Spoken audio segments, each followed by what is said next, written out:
7 financial moves to make in your 50s. Lightning strikes and then you're gonna know my name. Hey, when you turn 50, you really start to think about things differently. I mean, think about it. Most likely, the kids are in college or already graduated and starting their careers, and maybe you're an empty nester, right? So you begin to take stock in your life and realize that retirement, hey, that's just around the corner. So you think about your parents also, who most likely are in their late 70s, 80s, or even in their 90s. And it makes you think about your own life and what you want to do. Dude, look, I am 57 years old, and I know for me, when I turned 50, these things, they weighed pretty much on my mind. So just like you may be thinking, hey, am I okay with what I have saved up? Will my family be okay if something, happens to me? What should I be doing right now to make sure I can live the life I want to on my terms? So I thought I would share with you some financial moves you should consider in your 50s. But hey, before we do that, welcome back. Or if this is your first time here, my name's Keith Wilson.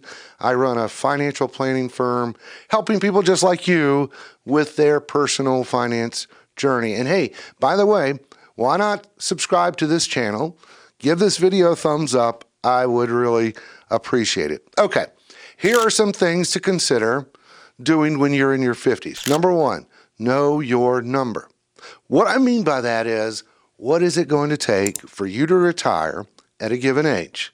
Now, you may think that, hey, I've done a pretty good job at saving, and maybe you've got X number of dollars packed away, but without a plan, you may not know for sure if that is enough or not. So if you've already worked with a financial advisor and built a retirement plan, hey, that's great.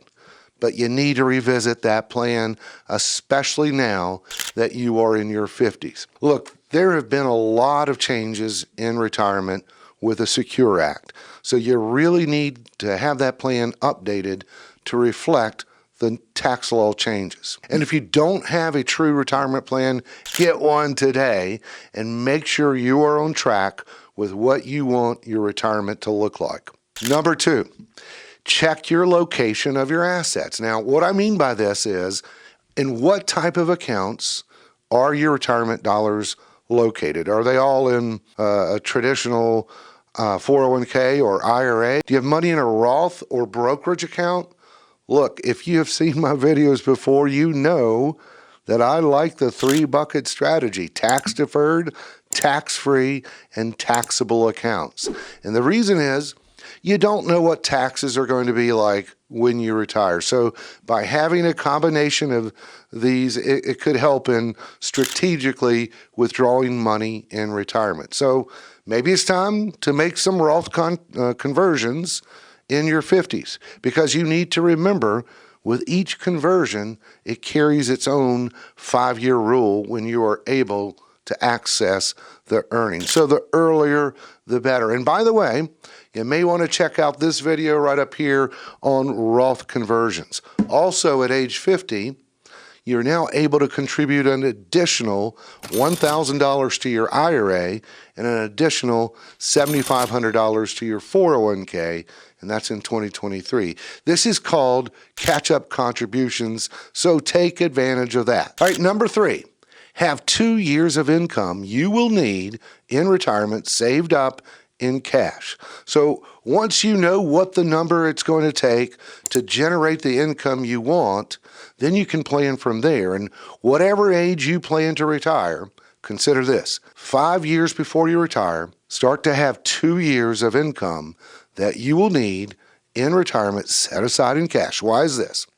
Well, it's called the sequence of returns risk. But simply put, what does that mean? If you retire in a down market and you have to pull from your investment accounts, that could hurt you. So by having that 2 years of income saved in cash, you're not having to sell securities that are down. All right, number 4, consider long-term care insurance. Okay, in my opinion, when you are in your 50s, that is the time to consider purchasing long-term care insurance. What is long-term care insurance? Well, long-term care insurance is used to pay for things like home health care, nursing home care, and assisted living facilities. Now look, when you are 50, I know you feel like you're feeling pretty good, and it's really hard to think about needing long-term care, but as you age, the chances of needing long-term care increases. So a few reasons to consider it now is get it while you're still in good health and you would qualify for it. You see, there are health questions that are screened in order to qualify for the insurance. And you would be amazed at why some people, even in their 50s, cannot get long-term care insurance. Also, some of the insurance companies, they will limit the amount of coverage you can get if one of your parents have had some form of dementia. And the premiums you pay are based on the age when you apply. So by waiting until you're 60 or older, the premiums could be out of range for you. So get it while you're healthy, younger, and family history doesn't come into play. All right, number 5, let's talk about legacy planning. My father passed away a year ago, and my mother right now is almost 91 years old, and we've been making sure, her assets have all the beneficiary designations updated. That's very important. And what she wants to make sure is that her children and grandchildren will inherit her assets in a way that will be easy and tax efficient for them. Well, instead of inheriting IRAs or 401ks that will be fully taxable and you'll have to liquidate in 10 years, consider life insurance to leave to your children or grandchildren. So the thing is, life insurance proceeds, those are tax-free, and it does not go through the probate process. And premiums are cheaper at age 50 versus age 60 or higher, and it'll be easier to qualify if you're in good health. So that's something to consider if you want to leave a legacy. All right, number 6, let's talk about the mortgage. The ideal plan would be to enter retirement debt-free. This includes your mortgage. So now is the time to be aggressive in getting that thing paid off. Work towards getting the mortgage paid off before you retire. So one idea is to make a bi-weekly payment. Simply take your monthly mortgage, divide it by 2, and make that payment every 2 weeks. This could shave a few years and get paid off earlier. Number 7, and this is going to surprise you, home remodel. Think about the home you live in right now. Will that be the home you want to retire in? Or perhaps you'll be downsizing. So if it's been a while since your home had a facelift, you may want to get that kitchen a new look or remodel that bathroom. Essentially, update the house.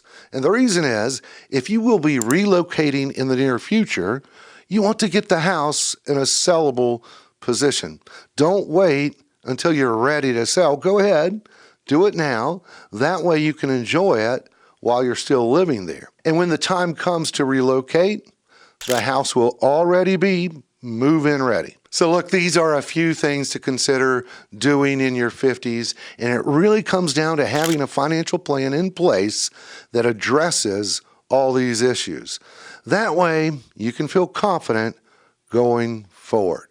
So I hope you have found value in this information, and please consider subscribing to the channel, and we will see you next time. A champion don't need introductions. A fighter don't know any limitations.